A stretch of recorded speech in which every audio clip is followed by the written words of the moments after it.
Munini wa Musumbi Rigathi Gachagua ni wakulya Atongoi anyuve kauntini ya Ilovi Mathukume kwa vamwe maile mathayu ma ekalima tauni na maikwata mbau iseso ila yende ya kwailya mbusi syama wa Ilovi ayasya kana wendi wa akenya aingi ni kwona ndongoi iithukuma kwa vamwe iteusisya ivathukanio syama Gachagua oingi ni wakulya ayumbe onthe na ma MCA na maseneta vamwe na magavana maekane na uteti wa mwaniko maunduni ma maendeyo anene ya ndeto yiko ya Karen ile ikomanite na ndongoi anyuve kauntini isu nzama ya Nairobi Rivers na Atongoi anene nzamani ya kwailya mbusi musini wa Ilovili na Musangi nukutuelesya. And we have National Environment Management Authority NEMA. Onene ya musini kwa Karen kauntini Ilovi kavindani kale kumanite na tati kuma kauntini Munini wa Musumbi Rigathi Gachagua nukulisa ndongoi sivetane na ivathukanio sya kiuteti na kuthukuma simu ambano Kwenda kwailya mikalile ya enenthi ma county ya Ilovi na muno kimaendeyo. Elections are over. What we have now are elected leaders, irrespective of which part of the political formation they come from. And that is why we invited everybody. And I was told a section of the county assembly from one side of the coalition said that they needed a neutral venue. The county assembly, as a mere section, is a bit misguided. That there could be a neutral venue to discuss anything. Anything to do with the intergovernmental relations will be discussed in this residence. And they are always welcome here, because if they don't, decisions will be made that affect their people. What will they tell the people? These are very important decisions. And if they allow myopic politics to come into the way of service delivery, the people who have elected them will be the losers. The politics of division is over. What we have to do for the next 3 years, 3.5 years, is to serve the people. Then at the right and option time, they'll go back to the people for elections again. Otaunu wetie kana serikali ya Kenya kwanza taikuitho iithukuma mwamba na ndongo isunze vatakusisya chama kila manyuve itu nacho. Elected leaders are very important, and President William Ruto and I know that.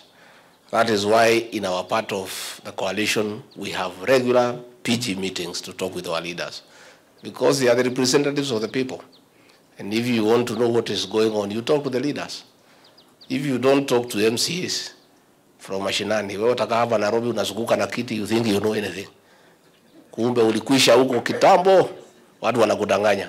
So we must continue engaging our leaders. Mukutano na ula witongwe ne Munini wa Musumbi wevaniwe kunena ni yolua undumbusi ile si kauntini Ilovisele no theso na kwailangwa no Kwenda kutithe mwenenze na vala mukutano to iswa kavindani kambu ambingi yende na kuesione kivathukanio. This meeting has therefore been convened to update stakeholders, consolidate and renew our commitment to delivering a clean Nairobi Rivers basin in the city and the counties downstream. It is very important and urgent because Nairobi is the door to Kenya and Africa.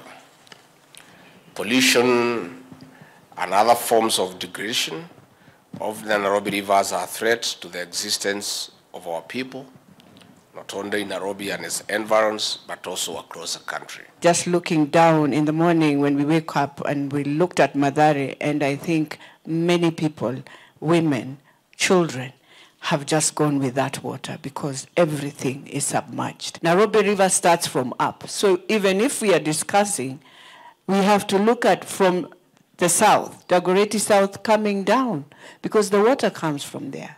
And the worst is the garbage, Your Excellency. If we don't deal with that garbage issue and make sure it is not thrown into the waters, into the drainages, then we are just saying what we are saying, and in the end we will find ourselves in the same challenge. I want to say that I fully support the Nairobi River Commission and the work the Deputy President is doing to clean up our rivers. Otaunu kulisa ndongoi kwa chamba useso ya kusiukia mbusi Wenda regeneration program kwa kila wetie kana walani waile kwailangwa ni Ngwatanio kati wa ndongoi. Let's take part in this program. It's a good program. Along the way, there will be employment opportunities for your people. You will be consulted so that we all work together. this thing has no political line. It's a good program. You have listened. It's about the people. It's about their future. It's about the environment. It's about pollution. It's about of greening our city. It's about of creating opportunities for our people. Muripoti ya Vlingo wa Mauvo Nelina Mosangi.